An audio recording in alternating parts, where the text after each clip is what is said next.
అంతే. సరే, ఇక ఇది ఇట్లా ఉంది. వీళ్ళు రాజ్యాంగాన్ని చెరబట్టిన కాంగ్రెస్ నేడు అది పట్టుకొని తిరుగుతుంది. ఇదేంది?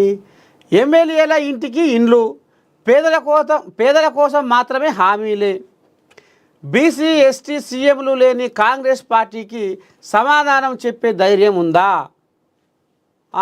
చూస్తున్నావమ్మా, బీసీ ఎస్టీ సీఎంలు లేని కాంగ్రెస్ పార్టీకి సమాధానం చెప్పే ధైర్యం ఉందా? ఒక్క బీజేపీ మాత్రమే దేశాన్ని సంరక్షించగలదు. మీడియా సమావేశంలో భారతీయ జనతా పార్టీ జాతీయ కార్యవర్గ సభ్యులు, మల్కాజ్గిరి పార్లమెంటు సభ్యులు ఈటెల రాజేందర్ మరి ఈ రకంగా అంటుండు. ఏమంటుండు? చరిత్ర లేకుండా వర్తమానం ఉండదు, వర్తమానం లేకుండా భవిష్యత్తు ఉండదు అని పదునైన పదాలతో కాంగ్రెస్ పార్టీని విమర్శించిన మల్కాజ్గిరి ఎంపీ, బీజేపీ జాతీయ నాయకుడు శ్రీ ఈటెల రాజేందర్ ఖమ్మంలో జరిగిన సంవిధాన్ హత్యా దినం కార్యక్రమంలో తన ప్రసంగం ద్వారా సెంటర్ ఆఫ్ గ్రావిటీగా నిలిచారు. ఖమ్మం వీడియోస్ కాలనీలోని మినర్వా గ్రాండ్ హోటల్లో గురువారం నిర్వహించిన మీడియా సమావేశంలో ఆయన మీడియాతో మాట్లాడుతూ, ఎమర్జెన్సీ విధించి 50 ఏళ్లు పూర్తి అయిన నేపథ్యంలో నిర్వహించిన ఈ మీడియా సమావేశంలో ఆయన చేసిన వ్యాఖ్యలు తీవ్ర రాజకీయ స్పందనకు దారితీసినాయి. ఏమంటావు మరి? ఇప్పుడు ఈయన మాటలకు ఏం చెప్తావు తల్లి నువ్వు? రాజ్యాంగాన్ని చెరబట్టిన కాంగ్రెస్ అని ఈయన చెప్పుకొస్తుండు.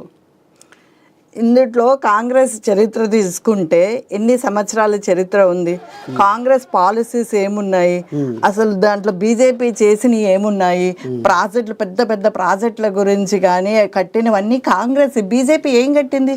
12 ఏళ్ళు 15 ఏళ్ల పాలనలో మనం ఇప్పుడు వరుసగా చూసుకుంటే 11.5 ఏళ్ళు కంప్లీట్ అయింది తాత. ఏం ప్రాజెక్ట్ కట్టింది? ఒక్క దేశానికి ఉపయోగపడే పని చెప్పండి మీరు, ఒక ప్రాజెక్ట్ చెప్పండి. ఈయన కాంగ్రెస్ ఇప్పుడు టీఆర్ఎస్లో ఉన్నాడు. మన ఆయన టీఆర్ఎస్లో ఆయనకి ఏవో మంత్రి పదవిలోనో ఏదో లాలోచి పడలేదు. ఆయన ఇంకొకటి ఆయన పదవి ఆయన పవర్ కాపాడుకోవడానికి బీజేపీలోకి వెళ్ళారు.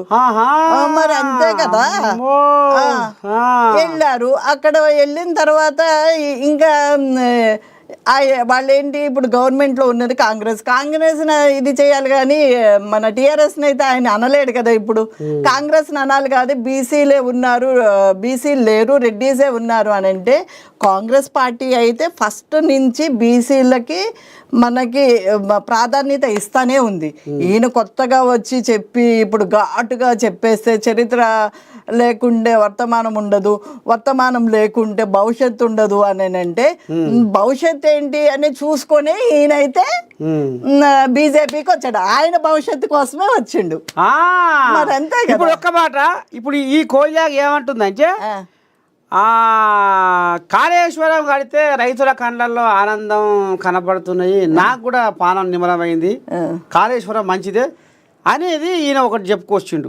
ఇంకోటి ఈయన పెద్ద మనుషులు అధిష్టానం వాళ్ళు ఏమంటారు, మోదీ కానీ అమిత్ షా కానీ, కాళేశ్వరం అనేది కమిషన్ల కాళేశ్వరం, కమిషన్లకు కకృతి పడి కాళేశ్వరం కట్టిర్రు, కాళేశ్వరము కల్వకుంట్ల కుటుంబానికి ఏటీఎం అని వాళ్ళు అంటుర్రు, ఈయనేమో మంచిదే అని ఈయన అంటుండు. ఎట్లా మీరేమంటారు? ఏమంటామంటే ఈయన 7 ఏళ్ళో 6 ఏళ్ళో ఉన్నారుగా గవర్నమెంట్లో ఉన్నాడు కదా, అంటే ఈయనకు కూడా దాంట్లో భాగస్వామ్యం వచ్చుంటదిగా కదా